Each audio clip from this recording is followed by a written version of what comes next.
Hello guys, this is Kunal. Welcome to my channel Fruitful Learning. आज हम एक और न्यू स्टोरी को रीड करने जा रहे हैं। आई होप आपको पसंद आएगी। चलिए स्क्रीन पर चलते हैं, देखते हैं। जैसा कि आपको स्क्रीन पर दिखाई दे रहा है, आज का जो स्टोरी का टाइटल है वो है the sage who was a cheat. साधु जो धोखेबाज था। सेज मतलब साधु, हु मतलब जो, वॉज मतलब था, आ मतलब एक, चीट मतलब धोखेबाज। साधु जो धोखेबाज था। हमारी जो स्टोरी है उसका टाइटल ये है। ठीक है, आगे बढ़ते हैं। इस स्टोरी में हमको क्या सीखने को मिलेगा वो हमें इस स्टोरी को रीड करने के बाद पता चलेगा। चलिए स्टार्ट करते हैं। Let's get started. Long ago, बहुत समय पहले की बात है। लॉन्ग अगो का मतलब होता है बहुत समय पहले की बात है। A crook, एक बदमाश, lived his life disguised himself as a sage. Says आपको पता ही है, साधु। himself मतलब खुद। disguised मतलब स्वांग रचना, भेष बनाना। एक बदमाश अपनी लाइफ को साधु के भेष में जी रहा था। कहाँ पर जीता रहा? कहाँ जीता था ये? बहुत समय पहले की बात है। एक बदमाश साधु के भेष में अपनी लाइफ को जीता था। ठीक है, आगे बढ़ते हैं। A rich man a rich man was an ardent follower of the sage. Rich आपको पता ही है, अमीर आदमी। मैन था, एन मतलब एक।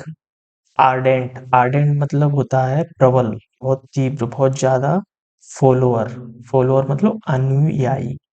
ऑफ द सेज, एक जो अमीर आदमी था वो क्या था? वो साधु का बहुत प्रबल अनुयायी था, है ना।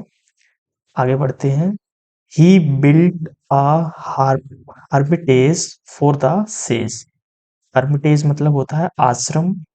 बिल्ड यानी बनाना, बनाया। ये बिल्ड की सेकंड फॉर्म है, बिल्ड।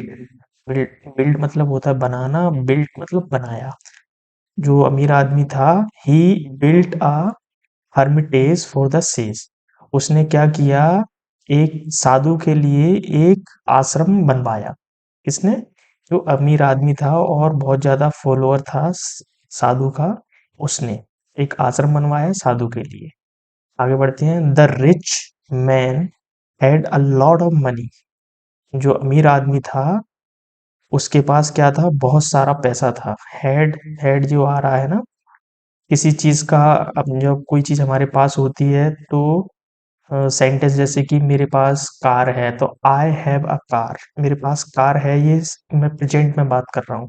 मेरे पास कोई चीज थी तो वहां पर हैव की जगह पे हैड का यूज करते हैं। जैसे मेरे पास कार थी तो आई हैड अ कार, इस तरह से ये ग्रामर लगती है। तो यहाँ पर क्या लग रहा है? The rich man had lot of money. जो रिच मैन था उसके पास क्या थी? बहुत सारा पैसा था उसके पास। ठीक है, सो इसीलिए he buried the money at the Hermitage.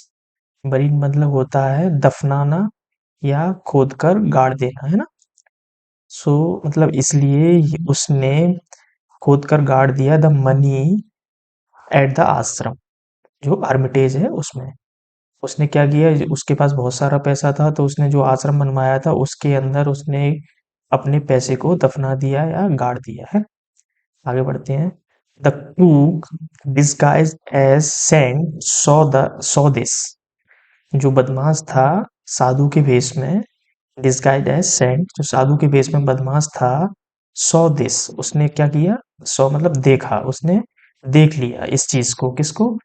जो पैसा जो वो गाड़ रहा था आश्रम में, उसने उसे देख लिया। आगे बढ़ते हैं। वन डे, एक दिन, एक दिन क्या हुआ? He dug it up and buried it outside the Hermitage.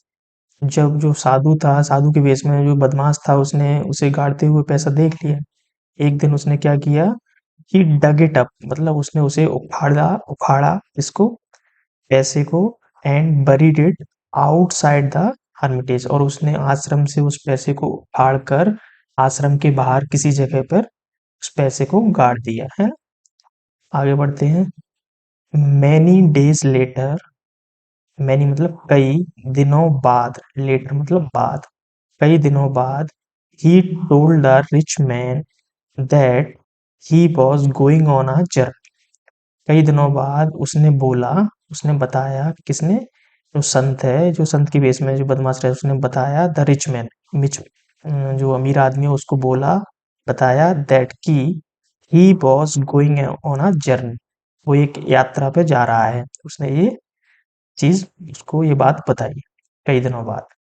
As जैसे ही वॉज लिविंग, जैसे ही वो निकलने वाला था, जैसे ही वो निकल रहा था, लिविंग मतलब किसी चीज जगह को छोड़ना या कहीं से निकलना, लिविंग का मतलब होता है। जैसे ही, एज जैसे ही वॉज लिविंग, वो निकलने वाला था या जा ही रहा था, another merchant saw him, another मतलब दूसरा, मर्चेंट मतलब व्यापारी, सो हिम दूसरे व्यापारी ने उसको देख लिया। किसको, जो बदमाश था, वो जो जा रहा था उसको देख लिया। आगे बढ़ते हैं।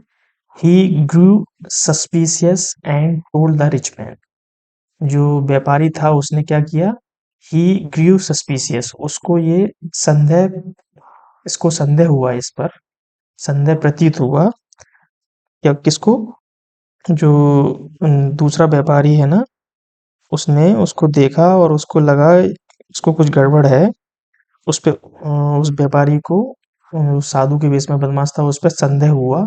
And told the rich man, और उसने ये बात जो अमीर आदमी था उसको बता दी। ठीक है, आगे बढ़ते हैं।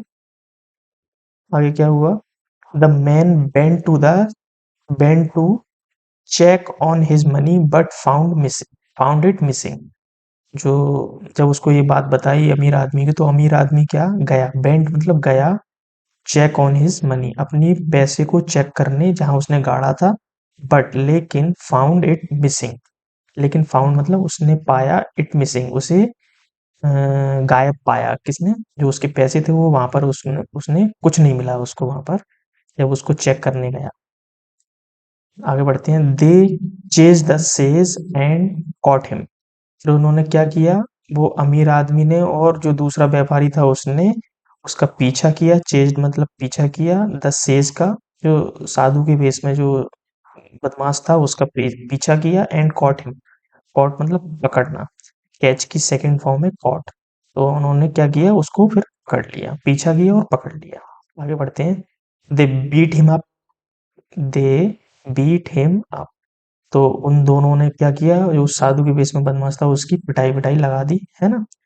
उसके बाद ही देन, उसने फिर टोल्ड देम, उनको बोला, किसने, ही टोल्ड देम मतलब जो साधु था उसने क्या कहा, उसको बताया, उन दोनों को बताया, where he had hidden the treasure, hidden मतलब छुपाना, ये हाइड की थर्ड फॉर्म है हिडन, यहाँ पर पास्ट परफेक्ट का स्ट्रक्चर लगा हुआ है ना, हेड प्लस भी थ्री, इसलिए हाइड की थर्ड फॉर्म है ये, मतलब उसने जो पैसा छुपाया, हिडन द ट्रेजर मतलब होता है खजाना, फिर उसने बता दिया उन दोनों को, क्या बता दिया कि उसने कहाँ जो खजाना है उसको छुपाया।